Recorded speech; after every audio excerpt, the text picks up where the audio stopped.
You ever respond to a Craigslist ad and wonder if you're walking into a horror movie? Yeah, this story takes that to a whole new level. It starts with free baby clothes and ends with a survival tale so wild you'll think it's fiction. But it's not. It's real. It's horrifying. And somehow, miraculously, it ends with the kind of strength that makes you pause.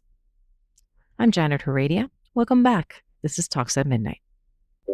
You are now tuned in to Talks at Midnight, a podcast that dives into haunted histories and chilling murder mysteries. I'm your host, Janet Heredia, and thank you for joining me on today's episode.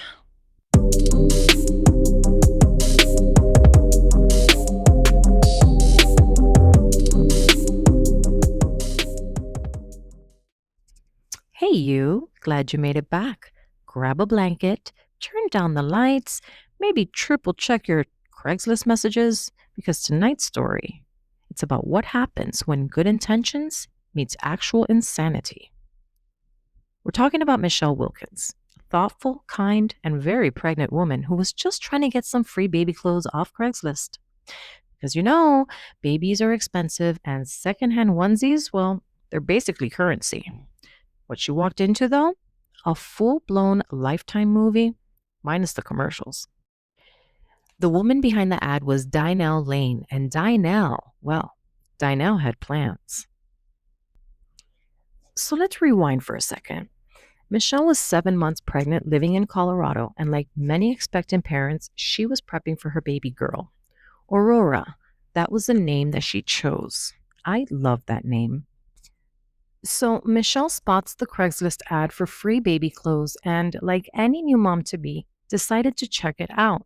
So she responded to the ad, and soon after, Michelle and Dynel arranged a time to meet, to which Michelle ended up showing up at Dynel's place, expecting a quick handoff. No drama, just some hand-me-downs. Now, a quick mention that Michelle later told the court that she had found it strange that Dynel had said that she was overdue, because if Dynel was really that overdue, she sure wasn't showing it. She wasn't waddling, no signs of discomfort, and her belly certainly didn't appear to look anywhere near due. Basically, Michelle had no idea that she was walking into a nightmare disguised as a Craigslist meetup. But I digress. Dynel opens the door and greets her. Everything seemed normal. They chatted about babies, tragedy, life, totally not murdery. They actually hung out for almost an hour upstairs. That's how good Dynel was at the whole friendly stranger act. Eventually, Dynel is like, hey, the baby clothes are in the basement. And listen, basements are rarely the setting for anything wholesome. But again, Michelle had no reason to expect or suspect anything. So she walks down with Dynel, and that's when the script flips. First, the room's cluttered. Weird, but not run screaming weird. Then, bam, Dynel hits her over the head with a lava lamp. A lava lamp, guys. Anyway, Michelle is stunned. She tries to run, but Dynel, she's been planning this. She beats her, strangles her until she blacks out, and then she performs, are you ready? A DIY cesarean section with a kitchen knife. Just let that sink in. Michelle's baby, Aurora, is taken from her womb. Dynel carries the baby upstairs like some twisted prize and tells her husband that she gave birth. But wait a minute. Before all of this happens, she takes the baby upstairs and takes the baby into the bathtub. Her husband called her. I forgot what it was that he was asking her, but he said that she sounded off. And because in the back of his mind, he believed that she was pregnant, he decided to go back home and check on her, because the way that she sounded on the phone was a little bit off, and he just wanted to make sure that everything was okay. So at this point is when he gets back home, and this is when he sees Dynel coming up the stairs, and she's covered in blood. And that's when she tells her husband that she just gave birth. Like, ma'am, what in the literal fuck? Anyways, meanwhile, Michelle, who should not even be alive, is bleeding out in the basement. And here's where she becomes a straight up legend. She wakes up. Wait a minute. Let me backtrack for a second. Before she wakes up, I guess Dynel had assumed that she had killed her. So she sees the baby. She takes the baby from the bathtub, her and her husband, and he takes her to the hospital. When she gets to the hospital, that's when she tells the doctors and everybody in triage that she just gave birth in her bathroom. So while she's in the hospital, Michelle's in the basement and she wakes up miraculously. Somehow, with unimaginable pain and blood loss, she finds a phone and calls 911 herself. Super calm, direct, heroic. The dispatcher can barely believe what she's saying, but help is on the way. Now, I'm going to clip a portion of that phone call that Michelle did to the police so that you can hear this woman. And keep in the back of your mind that this woman is calling 911 all the while her stomach is completely opened and she just had a baby pulled out of her from somebody that was not even a doctor or a surgeon. So keep that in the back of your mind. Take a listen. Green, please. I can't understand the street. Green, please. Green place. Green like the color? Yeah. Tell me what happened. She cut me Who cut you? downstairs. I don't know. Okay, hold on. I responded to Hang on. Craigslist. Hold on. Please. I'm downstairs. Okay, who cut you? This girl I responded to was ready for that. What did she cut you with?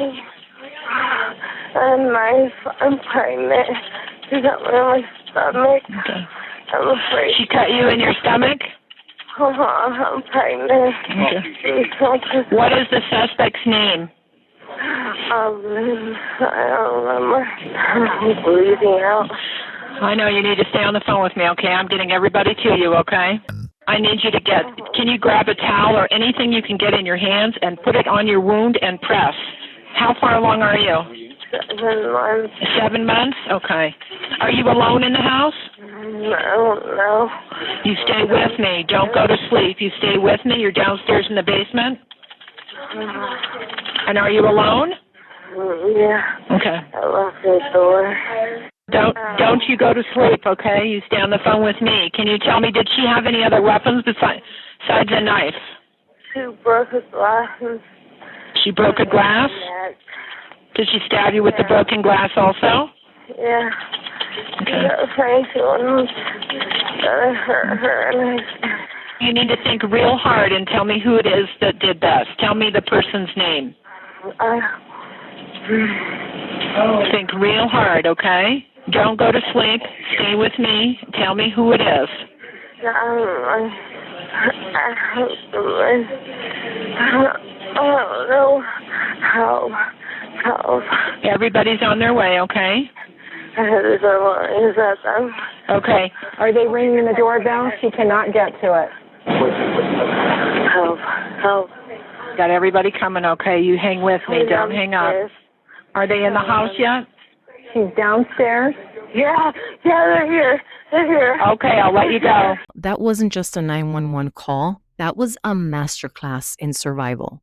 Michelle had just been butchered, left to die in a stranger's basement, and somehow, she manages to stay calm, give her location, and call for help. Meanwhile, I stub my toe and immediately I forget my address, my social security number, and basically the English language. I think we can all agree that Michelle's strength in that moment, chef's kiss, unmatched. Anyways, so while police were at Dynel's home, they began combing through a blood-soaked crime scene. They were seeing the knife, the towels, the chaos, and realizing this was never a home birth. It was a horror film in real life.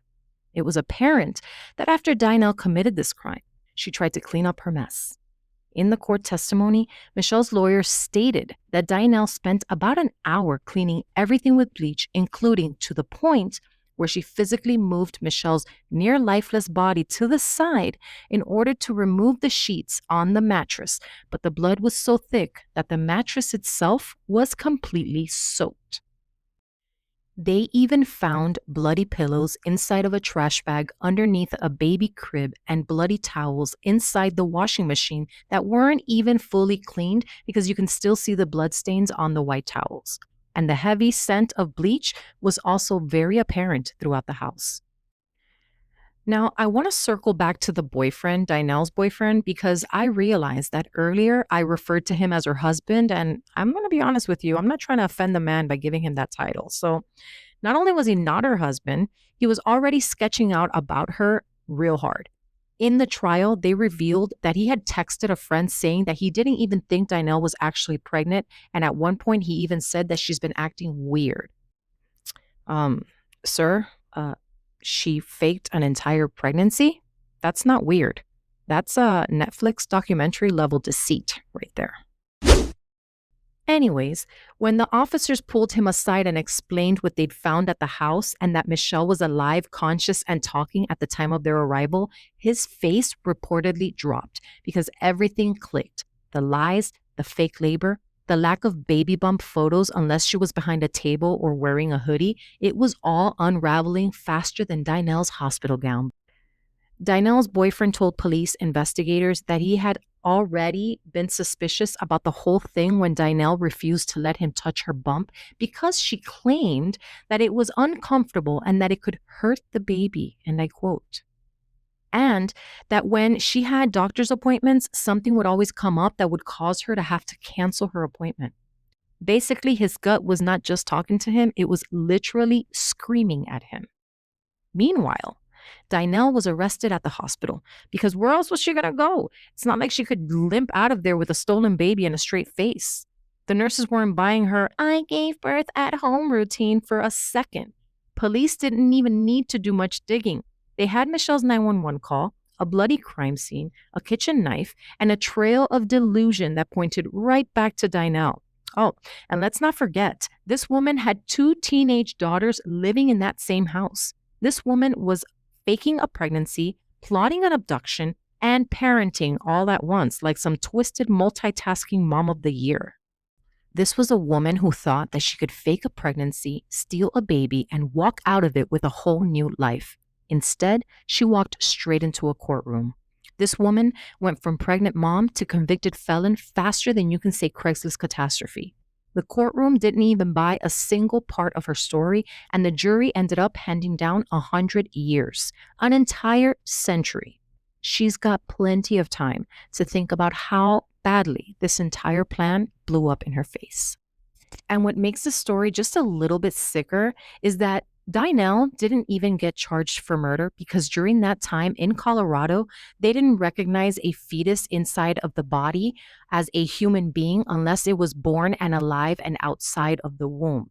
So basically, no murder charge, even though she was the cause for that baby's demise.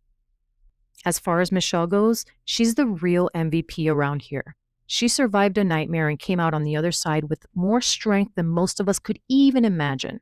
She faced her attacker in court, told her story without any bitterness, and turned her trauma into a powerful message about trust, survival, and listening to your gut. She's out here writing books and helping others heal, which honestly sounds like a way better ending than any crime drama. And Dynel, she's behind bars where hopefully her acting career is on a permanent hold. All right, well, that wraps it up. Guys, if this episode gave you any sort of chills or made you want to triple check your Craigslist inbox, do me a solid and share it with your friends because sometimes the craziest stories teach us the most important lessons. Thank you for hanging out with me tonight. I'm Janet Heredia, and this was Talks at Midnight. Until next time, stay curious, stay safe, and keep trusting that little voice in your head. It's usually right.